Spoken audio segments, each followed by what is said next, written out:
Thank you, Ruth. Thank you everyone for coming. Welcome to today's overview and scrutiny meeting. Fun-packed agenda. Looking forward to lots of comments and interventions. We'll go straight to the minutes of the last meeting. Do any members have any comments on those minutes? Otherwise, would you please indicate your approval and I will sign them as a true record. Yeah, excellent. Those are agreed. Thank you. Apologies and substitutes, item 2. Ruth, would you mind telling us the apologies and substitutes? Thank you, Chairman. We've received apologies from Councillor Turner and Councillor Bushell, and we've got substitutes, Councillor Wilkinson for Councillor Bushell and Councillor Askew for Councillor Turner. Thank you. Thank you very much. And the man himself has just arrived. I was going to say Councillor Eagle is on his way, and Councillor Eagle has landed.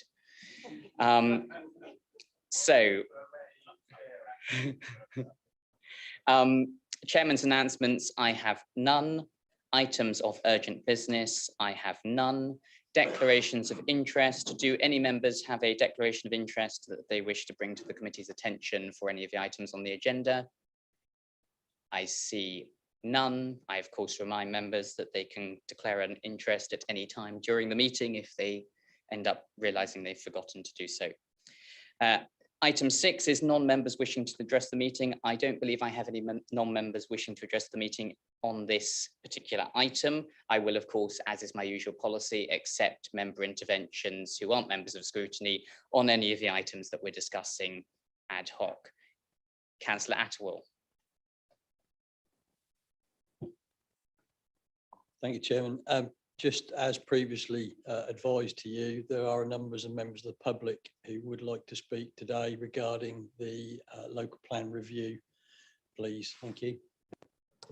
Thank you. And I had noticed that we had more people in our midst than normal, and I look forward to hearing their submissions when we get to the item. So I've now decided to switch around the agenda for today in light of our members of the public coming for the scrutiny call-in that we have at item 12. So I'm going to bring the scrutiny call-in to this item now. Item 12 will be first. The way I'd like to do this is I'd like first to hear submissions from the members who have called the item in. I will then take submissions from members of the public, and then I will move to interventions either from cabinet members or members of the committee. So in terms of the call-in, I believe, Roger, you were the first member to provide the call-in. So if you'd like to open your submission as to why this should be returned to the Cabinet for reconsideration. Thank you, Chairman. Good morning, members. Thank you, Chairman, for agreeing to my call-in request concerning the Cabinet decision on the local plan review taken on the 20th of September. As I stated at that Cabinet meeting, the decision was taken without any consultation with council members and, importantly, the local plan working group. The decision to take 6 years to complete a review will affect all our communities, and in particular those communities who worked very hard over several years to produce neighbourhood plans. Members of this committee, and indeed all Breckland Town and Parish Councils, received yesterday an email statement from representatives of a number of parish council and neighbourhood plan groups detailing their concerns about the proposed timetable. As someone who passionately believes that the most robust and effective planning system is one led by communities, I share their concerns. The review of our existing local plan should have been completed by November 2024. The proposed timetable now sets the review date as being 2027. The resulting 3-year period beyond 2024 could see a number of local plan policies carry less weight when determining planning applications.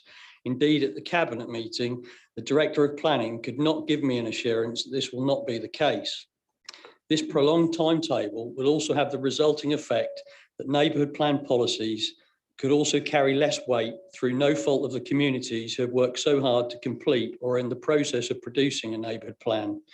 For this reason, I request that this committee ask Cabinet to consider this review timetable with a view to minimising its completion beyond 2024 in order to avoid any adverse impact on Breckland communities. Thank you. Thank you, Roger. Harry and Philip, you were the other 2 members who called this item in. would you like to take your opportunity to speak now? I will circle back at the end of the debate to allow closing submissions from members who called in. Harry, would you like to make your statement? Thank you, Chairman. Yes, very briefly, it's helpful to make intervention now rather than later. I'm speaking as someone who's now been a councillor for 6 years, and I was totting up and using also the paper that Simon Wood kindly provided on the agenda. I've now sat through nearly 1,000 applications. So hearing about planning policy as a member of the planning committee, objectors, supporters, and weighing all these issues up on this passionate basis. And there is much to commend, I think, in the statement and concerns of parish members. I support entirely the comments that Councillor Attle has made, and I know two in particular that I'm particularly concerned about in the parish's statement is delay around design code, because people want to have an appropriate houses in their area, not just no houses, and also in terms of open space and the sill, because often we know that we have to have contributions made because there isn't sufficient space, whether it's open space, play space, sports space within developments. That's all I wish to say at this moment, Chairman, and thank you for your time. Thank you. Thank you, Harry. And Philip? Thank you, Chairman. I would support what Roger has put forward. My concerns over and above that are really to try and understand why we set off with a plan to have a review done by 2022 and 2024 for a full run, and yet we seem to have got nowhere. We haven't started, and all we're faced with is a financial shortfall, which we should have seen coming. So I'd like those points addressed. Thank you. I will remind the call-in members that the call-in is of a narrow bent. And so some of the issues you mentioned, while they may come up in the periphery, won't be the matter that the committee decides whether or not to call back to Cabinet today. In terms of the way the process works, just so members of the public are aware, this is an executive authority, which means that we have a Cabinet and we have council. And Cabinet is effectively like the government in a council, so it makes decisions. I'm sorry if I'm teaching you to suck eggs, but equally some people sometimes don't know this. The power of this committee here is to review any decisions taken by the executive, and if the committee so decides, it can refer those decisions back to the executive for reconsideration. This committee does not have the power to change those decisions, and indeed the Cabinet may, on reflection, if it is sent back to Cabinet, may choose to proceed with the same decision that it made previously. And that decision is reserved for Cabinet. So there will be no other way for members of this council to overturn that decision, because full council has a different set of powers. So that is the process. So today what we've had is we've had the three members you've just heard speak call in that decision. It's now come to this committee for consideration. The committee will decide whether or not to send that decision back to the Cabinet, and then there will be a separate meeting of Cabinet if that takes place, which will consider whether or not that decision should be changed.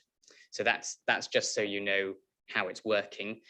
I am going to turn to Simon and/or Andrew to respond on the Cabinet decision, to give a bit of a flavour as to the thinking why the report was as recommended. I know the executive member is on his way, and I'm sure he will want to weigh into the debate in due course. Which of you is going to open? Thank you, Chair. I'll pick up in the first instance, and obviously more than happy to fill in as details required, and we hear some more of the points back. I guess, and we can leap in, go into the details of this as much as required, but I think there's probably a few key points that we'd like to emphasize in the context of the report. Appreciate it's quite a lengthy report, but some of these points are spelled out in there in the context that timing around this report has always been a critical issue. It's always been important to the council to progress this issue as soon as we're materially able to do so. As set out in the report, there are a number of factors which effectively prevented the council from being able to move forward. Factors external to us, factors due to policy, things required from the national context, And I think whilst there's many things that can be debated in this context, had we gone significantly sooner, we would have found ourselves in a regrettable position where effort would have been wasted. Public money would have been spent on activities which had to been reversed. And as a result, we have always sought to bring this forward at the time that is most judicious and appropriate, when we have a confidence in the context of the wider policy environment and the wider resource environment, which is what this decision we brought forward set out to do. Our intention in bringing this forward is to chart a course where we navigate, on the one hand, continued uncertainty. There is a lot of national talk about changes in the planning policy environment, and then there is always a risk, and this is a risk that applies to any local authority, that if they move ahead of some national policy changes, we might find ourselves having to undo or redo work. As the report set out, we believe the time was right to mobilise this decision and push forward as set out in the timescales. We are also sort of deeply motivated by the fact that it is important that Brecon continues to benefit from as much protection as possible from the weight of its planning environment. I think it's been a significant success over the last few years to have that weight, and that's a key determinant in this. We are seeking to balance having maximum protection available in the context of working to resources and also working in that wider policy environment. I know a sort of recurring theme in the context of some of the challenges is one of consultation, and again, perhaps that's something that can be explored in some further detail. But I think something we're perhaps from officers have not adequately explained when we present this report in the first instance is consultation is absolutely at the heart. It is the point of this process. It is key to the way we are doing business now, whether in this context or in other facets of economic development, like our future Breckland work. Hearing from and having key stakeholders shape activity is primary to this. The report is about effectively the firing gun, the start to that process to enable the consultation, to enable the appropriate detailed conversation with all constituent stakeholders of this activity. It is effectively a sort of a report of process and of approach, and from that the intention was that all meaningful conversations would follow.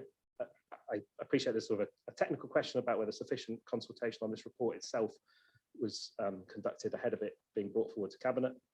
From a perspective, this followed the path of a normal Cabinet decision. It followed its consultation with the constituent executive members and was debated as part of the Cabinet system, and that's sort of the basis upon which we've got here today. That's the sort of headline in terms of why we brought this report forward, and I guess our sort of indicative feelings about some of the points arising. Anything you'd like to add, Simon? Just to respond to some of the technical points, I think you made the point, Chairman, that those are on the periphery of the debate that we're having today. But just to come back in terms of neighbourhood planning, for example, you don't need a local plan to review and update and monitor your neighbourhood plan. And the National Planning Guidance does protect neighbourhood plans irrespective of whether or not an authority has a 5-year housing land supply or whether or not its policies are out of date. So neighbourhood plans are separate from that process. And this council is still moving forward with neighbourhood planning, still supporting neighbourhood planning. And indeed, the same Tony referendum went ahead successfully yesterday, on Tuesday, the 26th. So there are those protections in place for neighbourhood planning. So neighbourhood planning is not a threat. In terms of design codes, we started work on design codes. We've appointed consultants to provide an evidence base. We've been doing training on design codes, and it's right at the forefront of the work that the policy team are doing at the moment. The point was also made about Section 106 obligations. We don't have SIL, everything goes through Section 106 obligations in this authority. The policies will still be in place, and to require developers to provide Section 106 in respect of affordable housing, play and open space, etc., as set out in the local plan. Those requirements will still be there. Thank you very much. If I could just pick up a few of your points just to elaborate on slightly further. And thank you particularly, Simon, for that clarification at the end around those technical points. I suppose the 3 points I'd like you just to elaborate on slightly more is one, what are the practical impacts of the 3-year gap? We've had submissions from members of the public that have referred to it. I know members themselves have already looked at some of the issues around the 3-year gap that's potentially going to take place in the event that this timetable is adopted. So what are the risks arising from that? Secondly, if you could just outline in a bit more detail, you've talked about national planning policy changes and issues and discussions. Are you able to provide a bit more detail about who is doing these discussions, what their potential impacts might be, why it is that Cabinet felt that this timetable was appropriate in light of that, how much sort of money might have been wasted as a result of doing that, if that's the argument that's being advanced, etc. Just because I think that will be pertinent to members' deliberations today. And thirdly, you mentioned about consultation.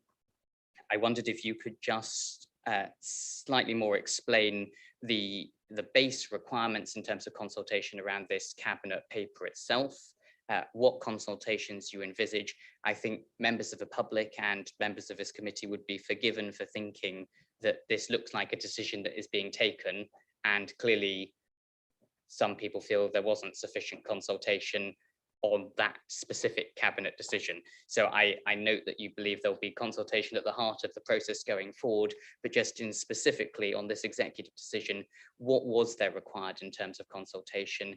And do you think there should have been more, or have we done a satisfactory amount? So those are just the 3 issues, if you might be able to come back on them.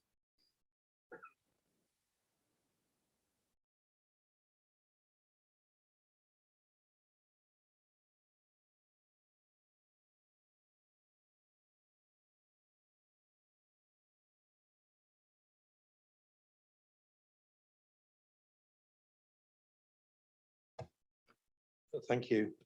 Just on the point about the what work maybe could have been done under the partial review had we started from day one, which I think you raised.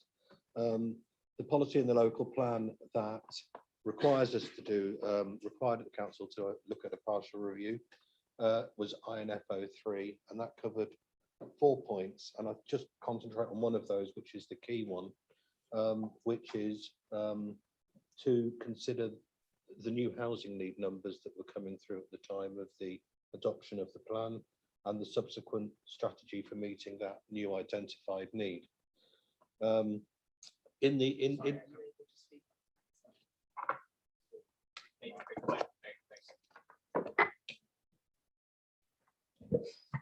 Sorry, is that better? Yeah.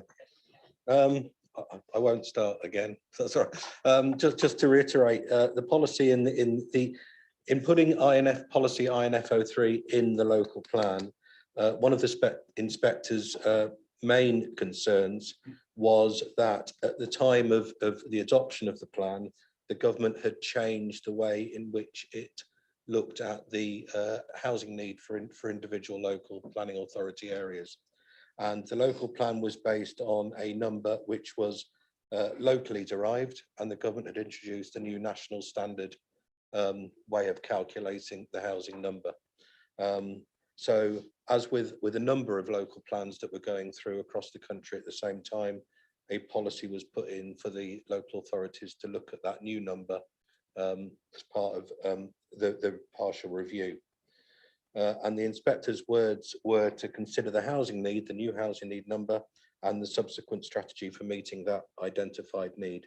Now that's just sort of one sentence, but it goes to the heart of a local plan. If you're looking at the new number, you're then looking at the development strategy. You're looking at where new growth should go, rural, urban sites, etc. So it's a lot of work, shall we say.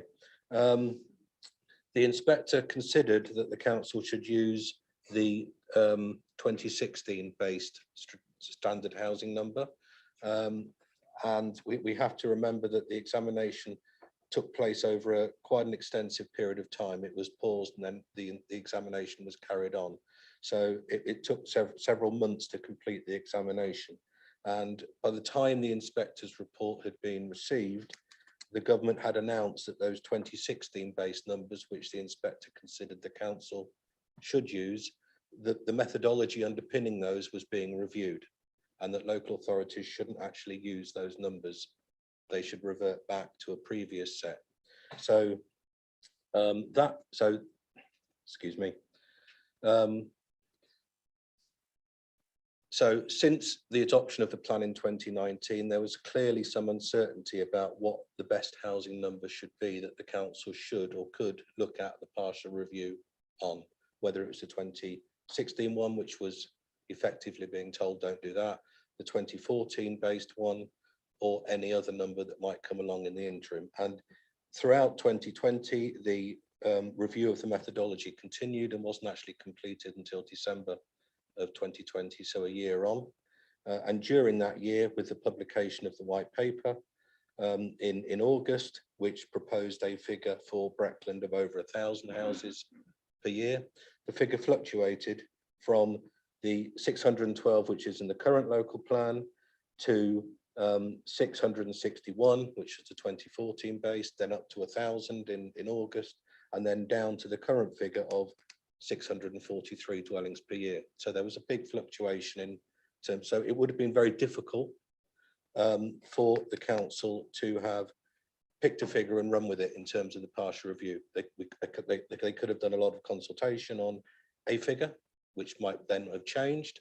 So therefore, you effectively have to reset that work, which would have been abortive work and quite expensive.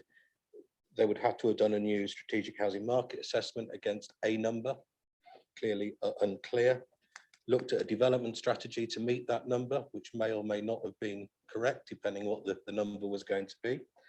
And that, looking at site identification, site assessments, and had it progressed that far, gone through an examination on the partial review and then adoption. So that whole process could have been done, but would have been very difficult to cost. But you know, you're certainly talking well over 100 to 200,000 pounds for the whole thing, and that's just the partial review. Then, of course, you have to review the rest of the plan and introduce elements like design codes and stuff like that, which wouldn't necessarily have been part of a simple, short partial review. So essentially, you reset the whole process thereafter. So I think in terms of why it wasn't done, I think it was that uncertainty, and I've just picked on the housing number as an example of the complications and the uncertainty around that. And you throw in the elements of the uncertainty around the other parts of the planning white paper, the way that new local plans will look, the introduction of design codes, digitization and stuff like that. Essentially could well have meant that had the partial review been done as the inspector envisaged, it would have either not reached examination because of the uncertainty around it, or having been completed would essentially have meant it would have to start again in any event. If that helps on that point, thank you. Yeah, just to sort of pick up as well on the first point you raised about the practical impacts of the 3-year gap, and I would caveat my response in that we're being asked to do quite a significant bit of crystal ball gazing there. That's one of the major issues. For example, I know that there is discussion within the planning press and elsewhere as to whether or not a 5-year housing land supply is the most appropriate way to measure housing delivery, and whether that continues going forward, and we just rely on things like the housing delivery test and other indicators to demonstrate how we deliver housing. And that there are a large number of factors that will go to the weight of policies within the local plan. One is compliance with the National Planning Policy Framework, and we've had 4 changes to the National Planning Policy Framework within the last 3 to 4 years, after going for a period of 4 or 5 years where there was no change whatsoever. So there is a lot of uncertainty and a lot of fluctuation within that policy, that national policy context. It will also depend on the progress we make on the substantive review. So any delay that's built into that substantive review will make it more difficult down the line. So we need to have an efficient process that we start now, because I think my professional view is that it would have been irresponsible for us to have wasted council's money to have started this process earlier, given the uncertainties, particularly around the housing numbers and the substantive elements of work that would have involved to have started that earlier, and the costs would have been abortive, and we'd probably have had to do it all again anyway. So the plan will also gather weight as it goes through. So in that 3-year period, our plan will start coming into place, because we'll have a direction of travel. We may well have allocations agreed. We may still, if it's still relevant, have a 5-year housing land supply. We may well still be up on the housing delivery test.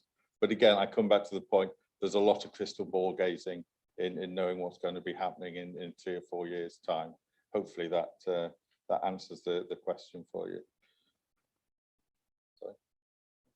Yeah.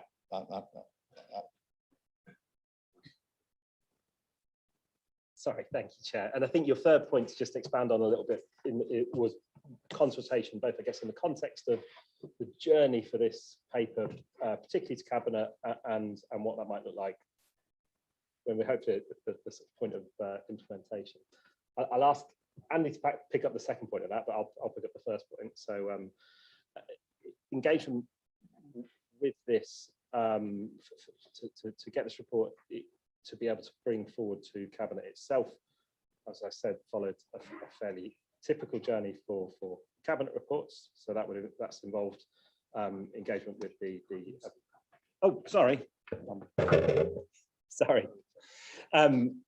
engagement with the portfolio holder, engagement with the Cabinet prior to its publication, both on the sort of principles and then also on the substance of the report before it was released. Andy, are you all right talking a little bit about consultation as post-implementation?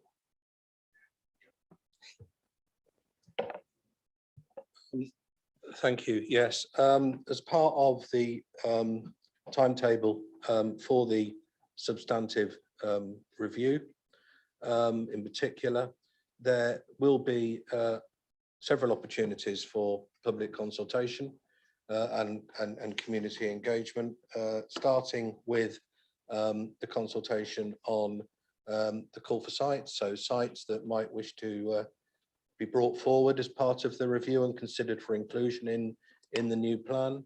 There will be consultation on the initial draft of the plan, the issues and options stage, sorry, before that, in terms of what communities, members, and everybody considers are the key issues to being considered for inclusion in the plan. There will be consultation on the draft plan, and again, consultation on the final plan, and clearly come the examination in the future, the opportunity for people to make submissions to the independent inspector on any remaining outstanding issues. So built into the whole process and underpinning the whole process is the consultation, and that is borne out by the another recommendation that went to the same Cabinet meeting on a revised statement of community involvement, which once hopefully approved, that will also go out. We'll do consultation on the statement of community engagement, so that we can get the actual processes right in terms of how we consult on various aspects, including the preparation of the local plan.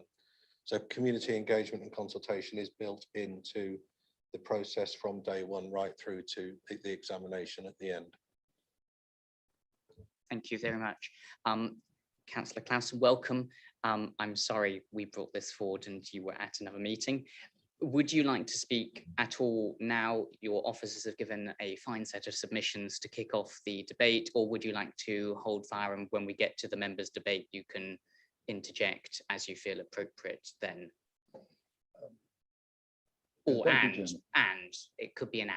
You can also speak now and then. Not knowing what's been said, I think it'd be more appropriate if I waited to hear what is being said, Chairman. I thought only a And, bold person might have and spoken at this apologies, stage. but I was on attending to other pregnant. No, issues, as you're absolutely well aware. understood. So what I'm going to do next, hopefully, sorry, Terry, do you have a point of order?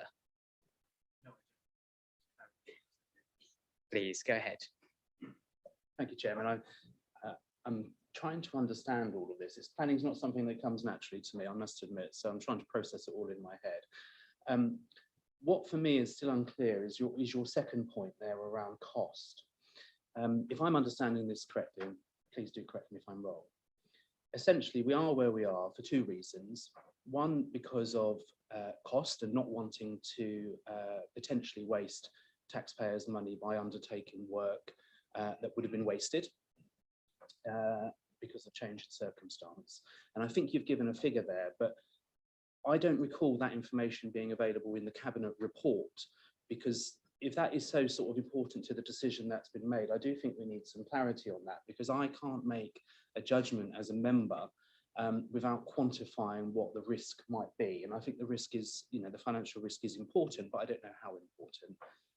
And I'd also perhaps like some clarity on if any of that work being undertaken in the interim would be entirely lost or only partly lost, because it would, in my view, again, I'm not an expert, there could be some really useful stuff that could be being done, but we're not doing anything because we might lose some of it rather than all of it. So I think that's really important.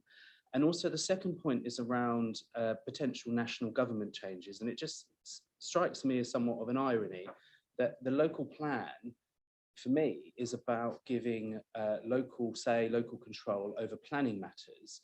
And what I'm hearing is, because of potential changes nationally to the government planning process and rules, they've essentially weakened our approach to local planning by destabilizing our local plan process, if I'm understanding that correctly. So I propose the question would be, are we the only ones not pursuing our local plan more aggressively, or are the councils that have actually said, regardless of what's going on nationally, we're still going to get on with it? Again, I can't judge, but it would seem to me that actually, if there are other people ploughing on regardless, then we might be somewhat, wrong in deciding to do nothing. Thank you. I regret having allowed your intervention at that stage, because you've messed up my order. But I will have the officers come back specifically on that financial point and whether any other councils are proceeding while we are proposing to stay put. And then I will go back to the members of the public where I had planned to go before I was waylaid by you, Terry. So thank you. Are you able to cover those 2 points, and then we'll go to the members of the public? Yeah, certainly, Chair. And we can do this as a team effort if it needs to be. But I think so. If I've understood that correctly, there's a few points of clarification you like. One around the reasons for getting here, and I think you said that they were sort of financial and driven by the kind of wider environment. I appreciate it's potentially semantics, but we sort of see them as a single issue. It was imprudent to act unless you've got a degree of certainty about the context and the environment around us. Go back to the report itself, that all the reasons we set out in the report, factors which have changed and were not available to us in 2019, those were made it imprudent to act. As a result of that is all sort of legacy and historic. That's why we didn't include the sort of financial costs for it in the cabinet report, because it felt it was sort of in the past. The numbers we talked about are sort of our rough sizing based on, you've seen the numbers in the cabinet report that sort of infer how much cost is associated to activity on this on an annual basis, and it's sort of on that rough sizing. But it is very much that is in the past, and what we're attempting to do through this is to set out and chart a new way forwards. I think then the second point was around what that ambiguity looks like moving forwards. And sorry, you had a point that you want to pick up in that. Yeah, just to pick up on some of the points Councillor Jeremy made, without without trying to be overly political, I think a lot of the changes that we're responding to are national government changes. And I think one thing that demonstrates the impact of those changes quite clearly is the decision of 2 local authorities very recently to pause production on their local plan at a fairly advanced stage because of their concerns about policy statements that have been made at a senior level. We're in a good position in Breckland in that we have a robust local plan that has up-to-date policies. And what we're trying to do is to move forward at a pace that will ensure that we don't do abortive work, that we don't do repetitive work, and that we provide a plan that is fit for purpose going forward. We're fairly unique in Norfolk in being in that position. I think only the Broads Authority have a plan. Authorities that have started a plan have adopted a housing number at an early stage, and I suspect that they may well find themselves in difficulties going forward when housing numbers do change and the planning process potentially changes. But that is something for the future. We're not proposing to stay put. We're proposing now to move forward, and we're confident that this is the most responsible and pragmatic approach in achieving that.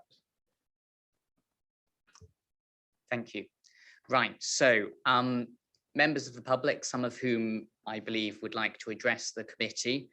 You've heard, hopefully, the opening submissions from the call-in members. You've also heard some of the arguments from the executive as to why the report was agreed as it is.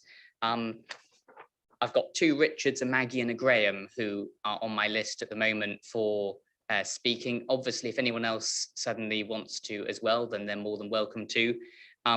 Could I invite Richard Wadcote first? And yes, if you could make your submission to the committee as to why you either support or oppose the recommendation that this item is returned to the Cabinet. Thank you, Chair, and thank you for the input from the previous people in this meeting. I'm Richard Wadcote, Vice Chair, Yaxham Parish Council. In clause 8.2 of the report that this discussion revolves around, it states that if the council does not have an up-to-date local plan, development will still take place. However, it will.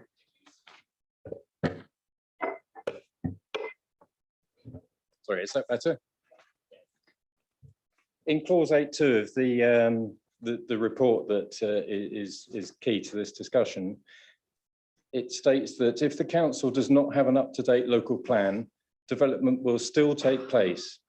However, it will not be able to use its own local planning policies to help decide where development should go. And despite what was said earlier, our understanding is that our neighbourhood plan that our local residents have put a huge amount of effort into and previously had support from within the council would carry no weight during this period either. So my point is that how can this be allowed to happen? In developing the neighbourhood plan, we previously had support from the council, and I have to say that Yaxham residents are incensed, to put it mildly, that they will no longer, it appears, have protection from inappropriate developments. They are astounded and feel totally let down. Essentially, it appears that the gap that is being talked about is totally unacceptable, and it's astounding that it should be acceptable to those making the decision. Thank you very much. Thank you very much. I'll have the other members of the public also speak first. And then I think we will come back to that key issue of the neighbourhood plan, and then we'll go to the members' discussion. Richard Harrison Rock, would you be happy to address the committee next?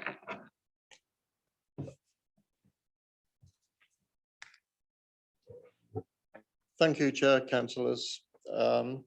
Rocklands Parish Council wish to echo the observations and serious concerns already expressed by colleagues on other parish councils and others. More detail has been provided to councillors via the parish's response document supplied to councillors in advance. The decisions made by Cabinet in June 2020 and expanded upon at the Cabinet meeting in September this year will cause serious damage to Breckland communities and neighbourhood plans if they proceed unchecked. We request that Cabinet review and set a realistic and shorter timetable. Communities must have the reassurance that there will be continuity of an up-to-date local plan to protect ourselves from speculative and uncontrolled development. I'd like to finish by making the point that wherever you decide to review or make a local plan, the environment is always going to be fluid. It doesn't matter which point in time you choose to review or make a local plan, you're making it in a continuously fluid environment. Thank you. Thank you very much. Maggie, and I apologise, I'm not going to attempt to pronounce your surname for fear of getting it wrong, but if you might just tell the committee your full name. Never mind, Mr. Chairman, I have this problem wherever I go, so thank you for allowing me to speak. I would just like to echo all the comments that have been made, but I would like to say to Simon Wood that neighbourhood plans are not separate from a local plan. If a local plan is not in place, then neighbourhood plans are not either. And all our parishes have been beset by development over the years, despite our neighbourhood plans, where the community has participated. And quite frankly, with a 3-year gap being publicised now, with no local plan being in place, if I was a land agent, I'd be ordering crates of Rish's new champagne. I really would. They will see it coming, they will plan, and they will have their sites up and running and all money, funds in place, ready to go. Directly, the local plan is not in place. So we would really, really urge members of this commission to understand what the implications are for your parishes and to vote this decision to go back to the Cabinet for them to have a really, really good considered look at all the implications for your parishes. It's not a political issue, it's a parish issue, and you are the members representing your parishes. Thank you. Thank you very much. And lastly, Graham Clark.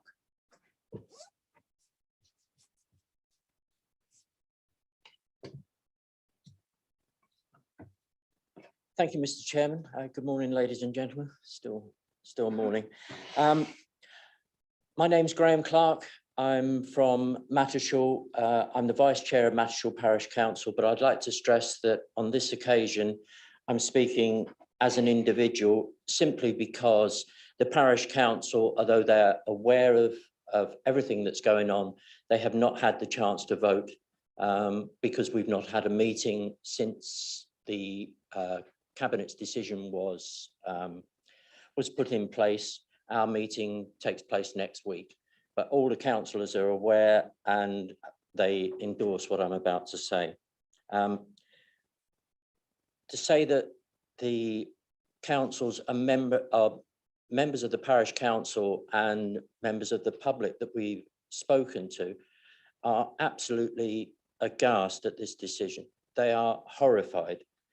They cannot believe that there is going to be a 3-year gap where, as Maggie has stressed, the developers are lined up and waiting. They have got their sites identified. They know where they want to build. They are just waiting for that window of opportunity. And at the moment, we appear to be giving them a 3-year opportunity, basically to revert to the Wild West, to put it quite bluntly. So we don't understand why anyone would would wish to have this 3-year period where effectively the local plan is out of date. And the implications of that plan being out of date, it means that the policies will carry less weight and are therefore likely to become unenforceable, which means that if it goes to appeal and when the inspector views it, he'll say, okay, fine, but you can't enforce it. So just to elaborate on that, the policies that will potentially carry less weight, there are a number of them. Gen 05, settlement boundaries, HOU 1, development requirements, HOU 2, level and location of growth. Now we come to the key ones. HOU 3, development outside the boundaries of local service centres. HOU 4, villages with boundaries. HOU 5, small villages and hamlets. And what this means is that we will have no control. We have spent an awful lot of time and effort. And you've got to remember that these people are volunteers that have put together these neighbourhood plans. They do not want to see them effectively become torn up and ineffective. And that's what this decision will potentially make them. So our request is that the Cabinet revisit and review the timetable with a view to making the duration as timely as possible, ideally with no gap whatsoever. Thank you, Mr. Chairman. Thank you very much. I thank all of the parish councillors for their submissions. I'll give one last opportunity if any other member of the public wishes to address the committee now, but I stress that I won't be coming back out to you for further interventions once I close this chunk of the meeting. So if anyone would like to speak now to make their final submissions from members of the public, the window is open, but if I see none, I'm going to go to members for the debate and I won't be coming back. So Maggie, please take that opportunity. Thank you, Mr. Chairman. What I wanted to say was that I understand the legislation might change, housing ministers might change, of course they will, but how is there any guarantee that they're not going to continually be changing? And as has been said, the plan at some point has to start, it has to finish. And in fact, what hasn't changed is the requirement of the MPPF to have an update or a plan in place every 5 years. And with this timetable that you have been presented with, that's not going to happen. And it does need to be revisited. Thank you so much. Thank you very much. And on that note, we're going to go to members of the committee. I have Councillor Wickerson and Councillor Martin to start with. David, go ahead. Thank you, Chair. A lot of what I was going to say has already been addressed by the very eloquent members of the public, so I don't intend to repeat that. But just to add, I have an email in front of me, if I may read it, from the chairman of the Planning Committee of Swaffham Town Council. And if I may be permitted to read that, I would. I am the chair of Swaffham Town Council Planning Committee and writing to you to share our concerns over the timescale of the required review of the local plan. Our understanding is that the review must take place, but that Breckland intends to implement it with a timescale of up to 2027. And that during that extended period, not only will the reviewed measures not be in place, but the plan itself will be deemed out of date. The experience of our committee is that measures such as local character design codes are very much needed, and our neighbourhood plan deliberations show that they are wanted by the community. Of far more concern to us is the prospect, of a prolonged period of vulnerability for both our neighbourhood plan and the local plan. We have experience of far too many speculative proposals citing the lack of a 5-year land supply to know what an out-of-date plan feels like. We therefore urge you to support a shorter time scale, i.e. by 2024. So that's from Swaffham Town Council. From a personal standpoint, listening to the comments that have been made, again, without wishing to be repetitive, but there is the time scale, regardless of the time scale, as was mentioned just a few minutes ago, politics does change, members of Parliament, secretaries of state change, all sorts of things change, whether it's within two years, 3 years, 4 years, 5 years, whatever it may be. So I don't see that as a valid argument, to be honest with you. And I think the arguments that have been made by the members of the public and by fellow councillor Attawell here are to be taken seriously, because I think it is our communities that we're trying to work with. And it's our communities that elect us to represent them. And if we ignore those requests, then that is going to be on our head. So I do think there's a very valid argument.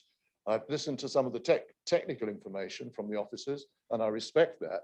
But what we're really talking about is this gap. And I think that as a overview and scrutiny commission, we have a responsibility. That's our job, to scrutinize the decisions. And I think we have a responsibility to send it back to Cabinet for review. Thank you. Thank you very much. And just before I have Ian speak, I will remind members of scrutiny, we have three options before us today: either to send it back to Cabinet, as David has just mentioned, to decide that no action needs to be taken, or the third option is, and I haven't seen it used before, but we could also refer it to full council for further scrutiny, and then full council would deliberate on what recommendations it itself would like to make. So I just want to make that clear, that there are three options before this committee. Ian, go ahead. Thank you, Chairman, and thank you also to the neighbourhood plan and parish councils for attending today and for speaking out.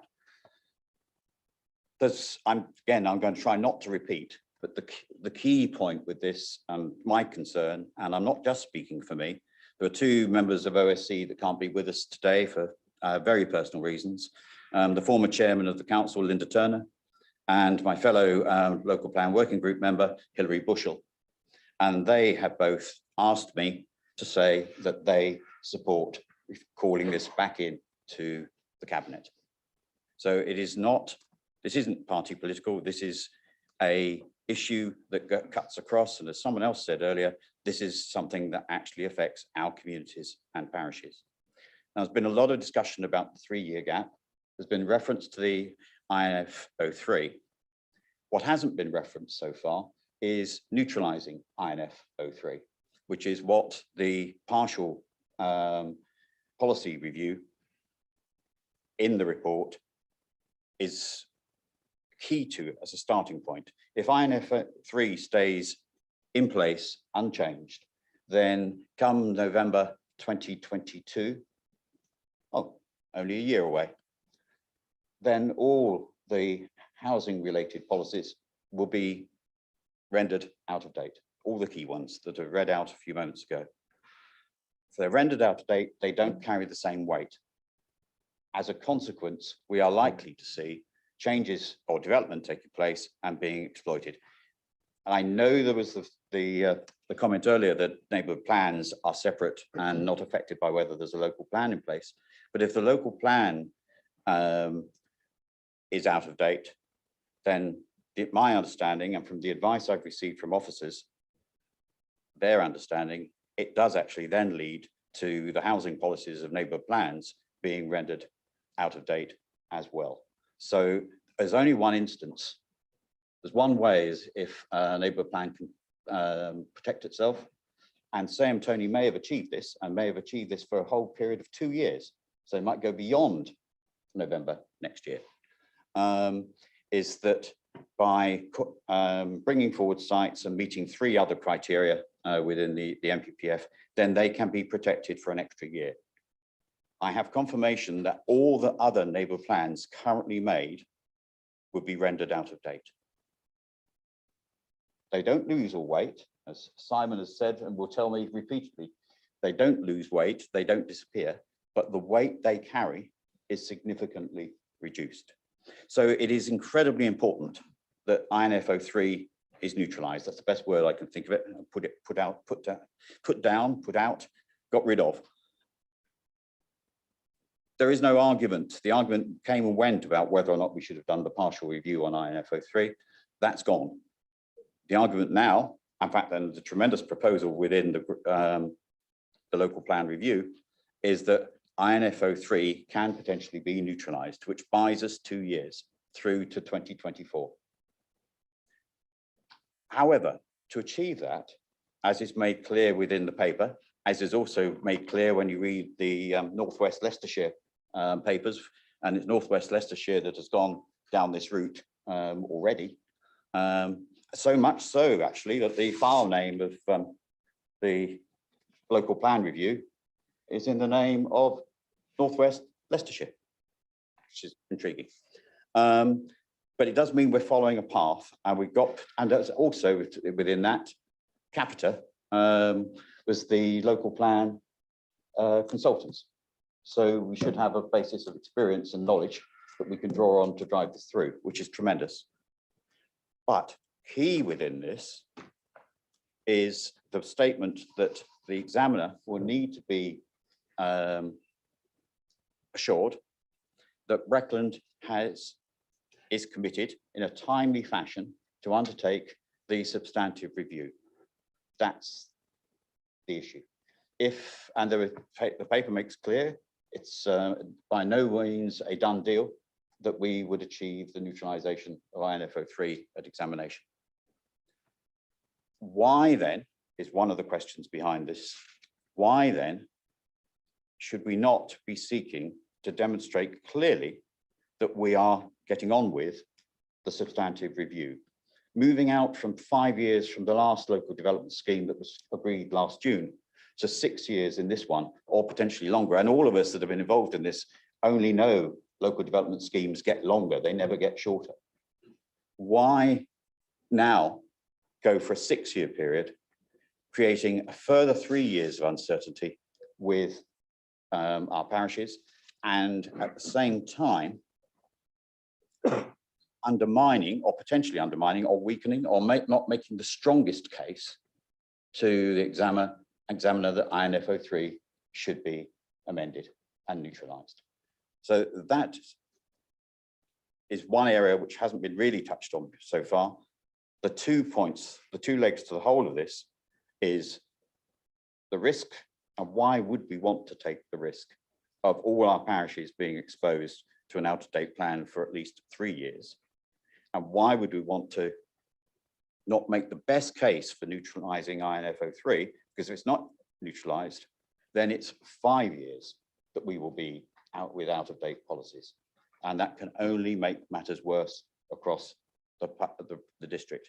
You could ask if after 5 years, what is the point of actually having a local plan at that point?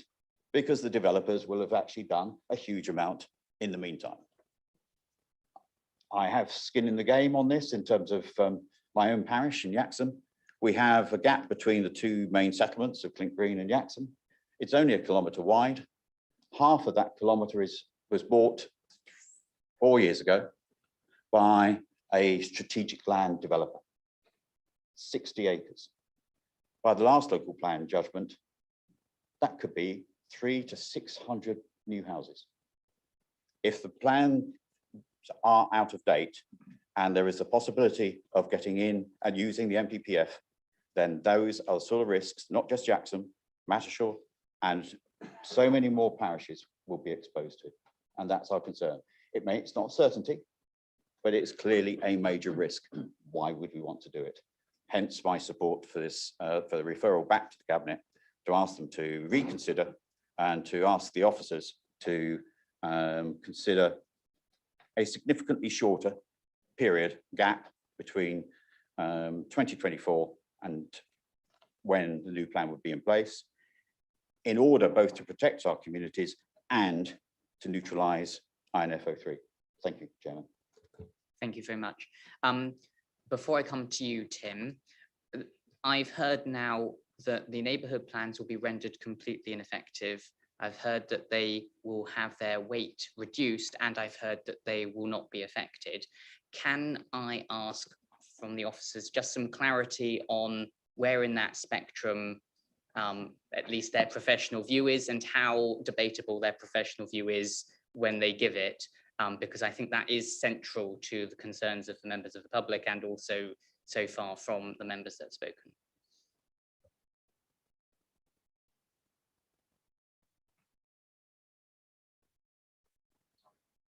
Oh, thank you, Chairman. Yeah, I think it's important to clarify the position of no neighbourhood plans in the decision-making process. And as the spokesperson from Yaxham stated, the neighbourhood plan is part of the development plan and carries full weight in the decision-making process. Neighbourhood plans, though, do have their own requirement to be kept up to date, and issues such as possible conflict with the National Planning Policy Framework, possible conflict with a new local plan could be items that render them out of date. What the National Planning Guidance and the National Planning Policy Framework do is build in safeguards for neighbourhood plans in the event that a planning authority does not have a 5-year housing land supply or its policies are reduced. It's noticeable that both the Yaxham and Mattershall local plan neighbourhood plans were made in 2017. There's been substantial changes to the National Planning Policy Framework in that time, some more significant than others. The local planning authority at that time didn't have an up-to-date development plan. The core strategy was out of date because we didn't have a 5-year housing land supply. Those neighbourhood plans haven't been updated. And if they're more than 2 years old, then they do start losing weight. So they need to have regard to that. In terms of where we go into as neighbourhood planning, neighbourhood plans can still be made in the context of there being no local plan, or there being an out-of-date local plan, or there being a full up-to-date local plan. They are a separate policy document made by neighbourhood plan groups. So hopefully that clarifies it. So, and it may just be me being dim, so just one really dim question. So assuming that the neighbourhood plans are completely up to date, they have had regard to the 2-year aging and they've updated in line with the NPPF requirements, and say we hit 2024 and there is this 3-year gap, will that have any impact on the effect of the local plans with regard to planning applications in their area? Yeah, if the neighbourhood plans are reviewed and they're fully up to date, if they're less than 2 years old, if they've got policies and allocations to meet its own identified housing requirement, and the local planning authority has up to a 3-year supply of deliverable housing sites, then the neighbourhood plans will continue to have weight, irrespective of the status of the local plan. And the same amount of weight? The same amount of weight, full weight, yes.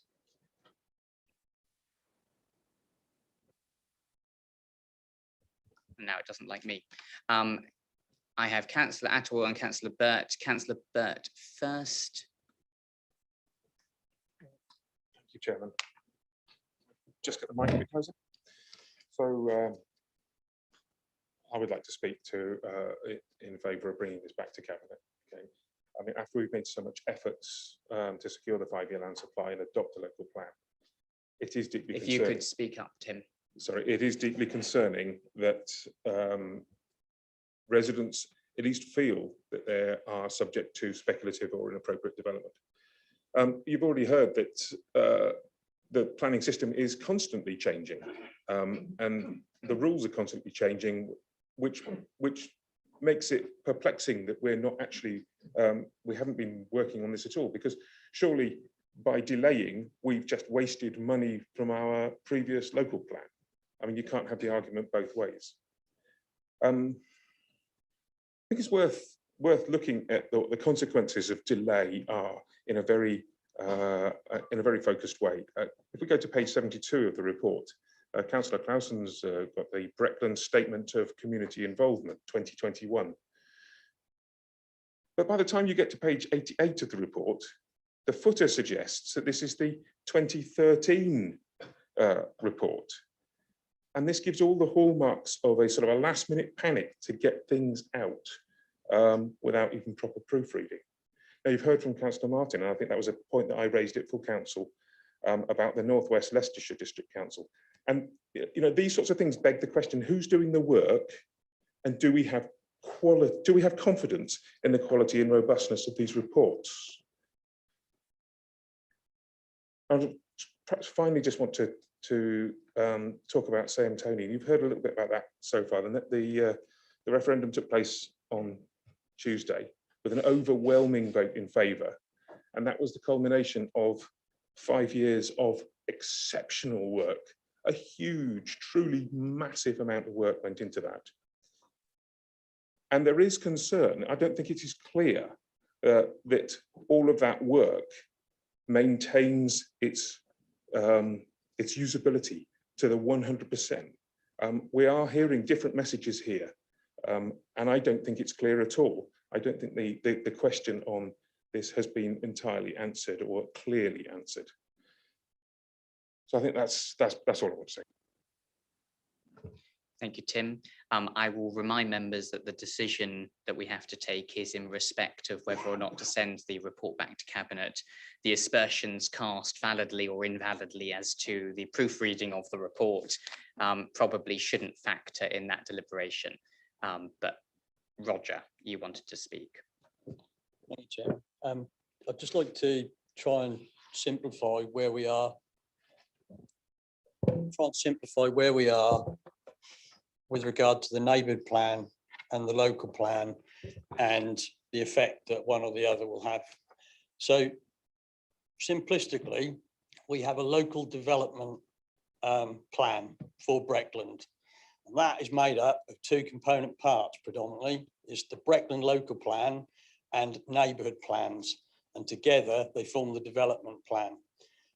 What the neighbourhood plans, I think their main concern is that the local plan, Breckland's local plan, is the one that contains most of the policies regarding settlement boundaries. And if that is suddenly weaker, no matter what's in the neighbourhood plan, they could still be the subject of aggressive development applications. You need the two to be strong, and you need both sets of policies to carry as much weight as possible. If the local plan and the settlement boundaries and we're sitting here 3 years potentially where they carry less weight, that's what the concern is, because the neighbourhood plan just won't do the job for these communities on its own. What I would just say, Chairman, last year, opposition councillors, we had a local plan briefing. And as a result of that briefing, I asked the Director of Planning to write to me to confirm what potential policies would be out of place come the end of 2022. And he responded to me on July the 16th, 2020. He says, please find below a list of the policies that could potentially carry less weight after November 2022. Gen 05, settlement boundaries. HOU 1, development requirements. HOU 2, level and location of growth. HOU 3, development outside of the boundaries of local service centres. HOU 4, villages and boundaries. HOU 5, small villages and hamlets outside of settlement boundaries. So I think this is where the concern's coming from. And I hope I've given a little bit of clarity as to why there's the concern if the local plan doesn't carry weight for 3 years. The neighbourhood plan policies generally don't have too many policies in there about settlement boundaries. The main bulk of that and the main weight given in the plan and balance is from the local plan policies. Thank you. Thank you very much. I've got Peter and then I've got Terry.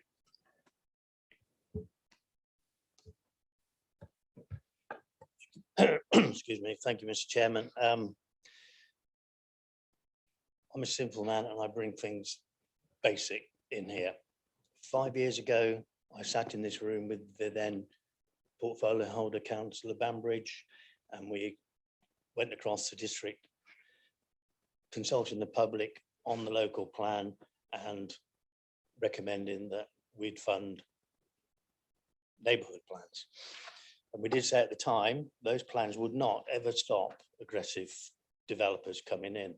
But what we are forgetting is we have a due diligent officers working for us, planning officers, and we have a planning committee. So we have got protection. And I can say from experience in my patch that the local plan is still working. We had an aggressive developer come into one of my villages a few months ago, wanted to put 100 homes in. And because that village had reached its allocation given to them in the local plan 4 or 5 years ago, the officers rejected it. So that was protecting that village. And there would have been uproar with that development going through. So what I'm saying is we are not unprotected. And you've got to have faith in our planning officers and the planning committee members. Thank you, and Terry. Thank you, Chairman. As already mentioned, I'm not a planning expert, and I, in awe of Councillor Clark's 1,000 planning applications comment, because in my time on this council, I've attended planning committee just a handful of times. Those of you that know the ward I represent, whilst we have some lovely common land and triple SI sites, pretty much everything else is already built on, frankly. Planning does not take up a huge amount of my casework, and therefore it's something I don't tend to get involved in. All of that said, something I do know a bit about is community engagement, because I've spent my working life as a community development worker. And I'm someone that's passionate about community activism and empowering local communities. So it's no surprise that I fully support efforts to achieve a community-led planning process, not a developer-led one. I'm very grateful to the people that attended this morning, and I read their email submission as well. It's heartening to me that there are people so passionate about their communities, and clearly a lot of time has gone into producing various local neighbourhood plans across the district. For me, one of the most frustrating and disappointing things about the report that went to Cabinet, and frustrating when it comes to the local plan, is the culture in which it's being produced.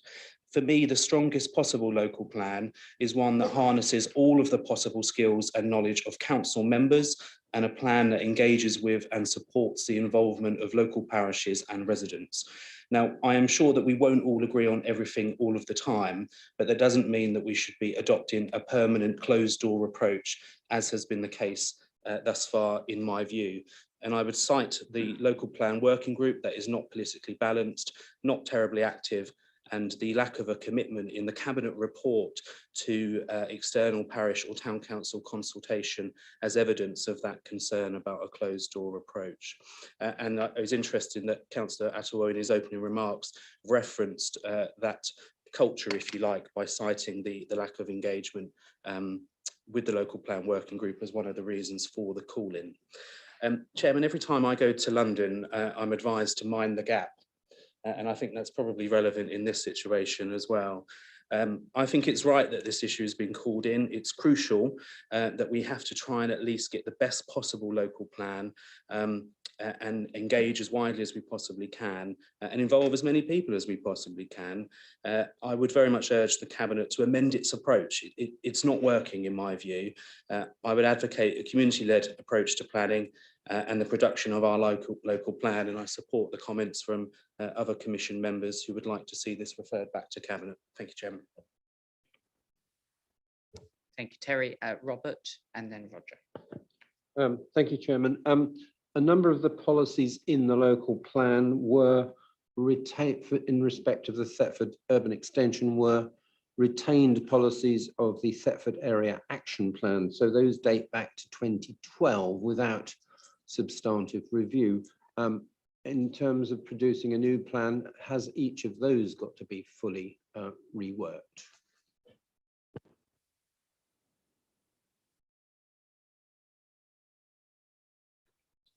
Yeah, we would be obliged to review all the policies against the national provisions set out in the National Planning Policy Framework and the National Planning Guidance, and take a view as to whether or not they should be retained, removed or modified. Thank you.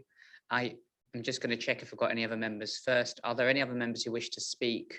Otherwise, I'm going to let Roger, as I'll go to you, Steve, then I'll go to Roger. Then I understand that there is a proposal on the table that's been circulated among members. So I'll allow the proposer to make that proposal, and I'll see if there's a seconder, and then we will debate that proposal and move to a vote. Steve. Thank you, Chairman. Just want to, excuse me, just make a point that I feel that this business of local neighbourhood plans, which have a vast amount of work put into them by local communities. I now have one in one of my parishes at the moment, which has just come to the end of its work. So it's supposed to be ratified quite soon. And they've been working on this for what seems like years. Now, to find out that well, actually 2 years further down the line from having done that, to hear that, you know, it's not going to carry a lot of weight, or certainly carry a lot less weight, is going to be pretty damn demoralising to local community who have spent a lot of time and effort in getting these right for the right reasons. And I just feel that that is a matter which needs reviewing. Thank you. Thank you. Roger? Would you like me to sum up as well, Chairman? So what, if you make your point, what I'll do then is I will put the motion on the table. We'll get our proposer and seconder. We will debate the motion and you can sum up at that point. Okay, thank you. At this point, then, I'd just like to come back to the comments that Councillor Wilkinson said a few minutes ago, where he said that we have diligent planning officers and diligent planning committee members. I agree with that, but I'm sure the council solicitor who's sitting to your right will tell you that if a planning application goes to appeal, that is no defence whatsoever. He needs to be able to rely on policies that carry weight, because that is the thing that will be considered by the appeal inspector. If I'm wrong in that, then I'm happy to be put right by Mr. Horn, as I frequently am in the planning committee meetings. But I believe that that is the case. It might be, we have got good planning officers, we've got diligent planning committee, but we're only as good as the planning policies that we've got to work with. And if they carry less weight, that's Mr. Horn's problem, really, when we have any appeal and any matters that go for appeal. The fact that we're all good old boys and girls won't carry any weight with the inspector. Thank you. Thank you. And I invite Mr. Horn, sorry, not a councillor yet, just to confirm or deny Roger's statement there. As Councillor Attawell has said, I frequently will point out where he may or may not be correct or incorrect, but I can't cast any aspersions on the correctness of what he has just said. Thank you. Thank you for that august statement. Right, so I will move to, we've already had allusions to it. We have a proposal, which is that this report is sent back to the Cabinet. I'm going to look for indications of the proposer and seconder. Councillor Martin, I believe you're the proposer. And Councillor... understood. Julie, if you wouldn't mind distributing it. And Councillor Wickerson, you are the seconder. I'm not going to read you the entire proposal because there's a lot of additional text which isn't pertinent to the actual decision, which is, does this committee send this back to Cabinet or not? But clearly we would include that text, which is being circulated to you now, as an addendum to the proposal. I will invite Councillor Martin, if he wishes to make any further statement that he'd like in support of that proposal to send it back to Cabinet. And alternatively, he can reserve his right to speak at the end of the debate. Up to you, Councillor Martin. That is an either or, that's not a both and. Okay. If I may then just as a correction or just to set the context of what the motion is doing, it is actually following and responding to the recommendation in the paper before us today on the call-in. And it asks us to set out what we are looking for and to list the concerns or set out the concerns that support that request.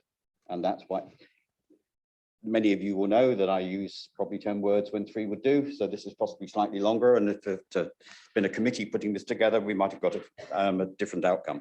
But the essence of what we've been talking about is summarized here, that we've got in line with the paper, the review paper statement, that the need to ensure that the existing plan is out of date for as short a time as possible. And that is why we're asking this commission to put aside all other differences and recognise that there is an opportunity to improve the plan. We're not attacking the plan, there are a lot of issues that have been talked about today, which really are for another day. This is absolutely about saying, okay, good start. However, have you thought this through on these particular points? is there any way that we can narrow the gap? Is there any way that we can reinforce the arguments that support INFO 3 being neutralized at examination? And that's all I can ask. And as you know, we're speaking on behalf of a lot of parishes, a lot of other people who are concerned about this. And I ask colleagues to give it serious consideration as a way of improving the local plan review. Thank you, Chairman. Thank you. The proposal so put. And David, would you like to make a statement at all as the seconder?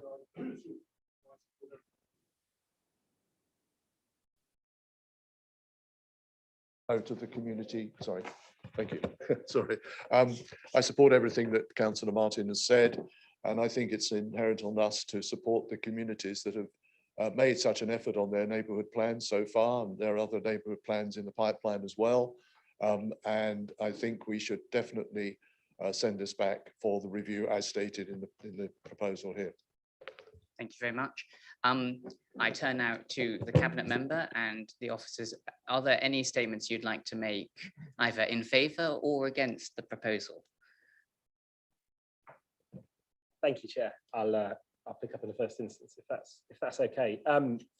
So I think there's a few points I suppose we would like to draw attention to in response. Obviously, we've just read the recommendations, so there's probably details in there that it's a bit difficult to respond to on the hoof. But I think there's a broad narrative point here, and conscious that one of the speakers drew attention.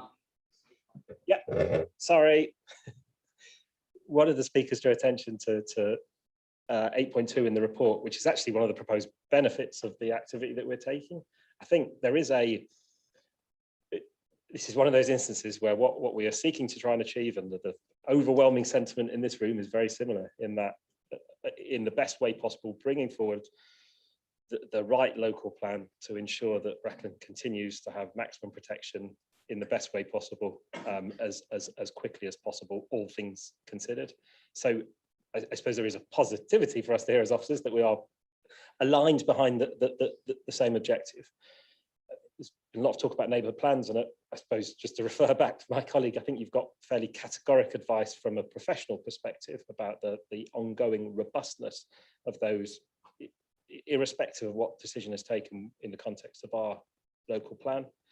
There's been some discussion about INFO 3 and how important it is that as an issue is tackled, not least because the timescales are incredibly immediate. And that's exactly what our report is intending to overcome. There is the rationale for the approach is to absolutely mitigate that and respond to that appropriately and as rapidly as possible. And I guess there's a push in this context for pace, but pace is, we took this to cabinet in order to attack this with pace and attack this in the best way we can. There's been some question about how much work has been going on and whether we've sort of been sitting around and looking out the window for the last few years. And I can say categorically that is not the case. Substantial work has been done where it's been possible, not abortive, and that will make this process far easier for us. I appreciate the substantive issue is effectively, well, one of the substantive debates at least is one of timescales. The timescales that were put forward to cabinet were what was considered to be the best, most pragmatic, aggressive timescales that worked in the context of resources, but also worked in the context of an uncertain policy environment. To go faster would have implications both in terms of cost and implications in terms of our ability to be flexible should the policy environment change around us, which is why I set out in the original report that the recommendation that was put forward was one in consideration of what was best in the context of that overall objective, which was to make sure that we continue to have as robust as possible environment to support the kinds of growth and the kind of planning environment that we want, being mindful of the limited resources available to any local authority and being mindful of not wanting to fall foul of continued national changes and ambiguity. And it is on that basis that we made our initial recommendation, and it's been a very helpful debate for us to hear, but I don't think it has materially change the professional estimates and underpinnings that inform the recommendation in the first instance. Anything from my colleagues to add? The only thing I would add, Chairman, it does seem perverse that we're pretty much all on the same page here. And if you want this done in a timely fashion, then you'll endorse the cabinet decision. Because if you do take it back, you will get pretty much the same result again as you've just heard from the professional officers. The only thing that you will have delayed is the one thing that Ian wants, is the protection on INFO3, which is the real push here. If you read the report, and it's a very, very in-depth report, that is one of the main pushes and main thrusts. So if you do take it back to cabinet, which you're fully entitled to do so, then you will have caused further delay, and you will be putting that, in my opinion, and in what I have been told by the officers, you will be putting that into more jeopardy. So you might not be getting what the result you want, Chairman, is what I would say. Although I'm sure, Councillor Clausen, that the Cabinet will consider the decision completely afresh and from first principles if this committee did decide to send it back.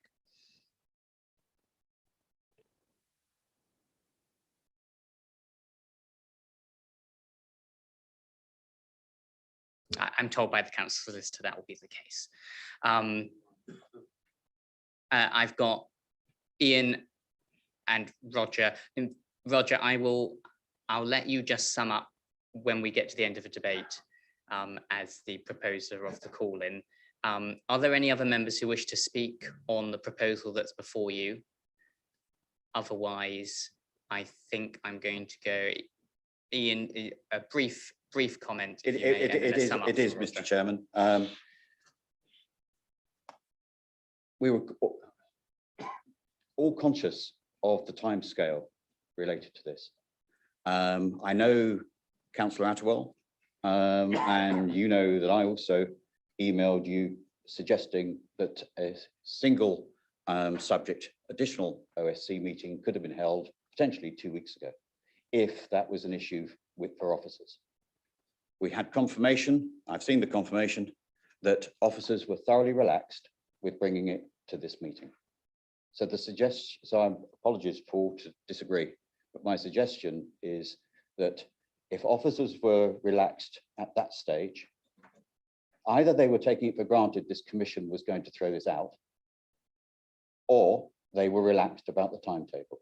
And I'm conscious about INFO3, but if we want to get it right for next year for examination, then let's get this back to the Cabinet for review. Thank you. Thank you, Ian. Seeing no other members wishing to speak, Roger, I invite you to sum up for the overall proposal to call this back to Cabinet, and then we'll go to the vote.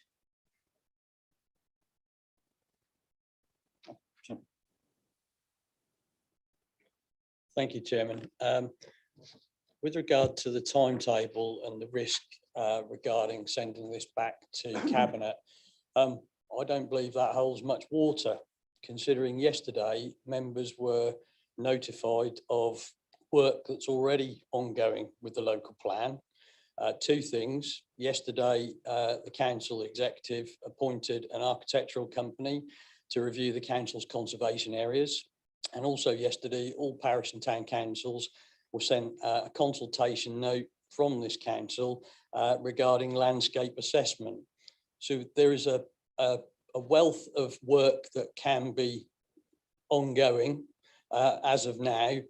Sending it back to Cabinet to look at a timetable, which we're looking to reduce the period from 2027, 2024.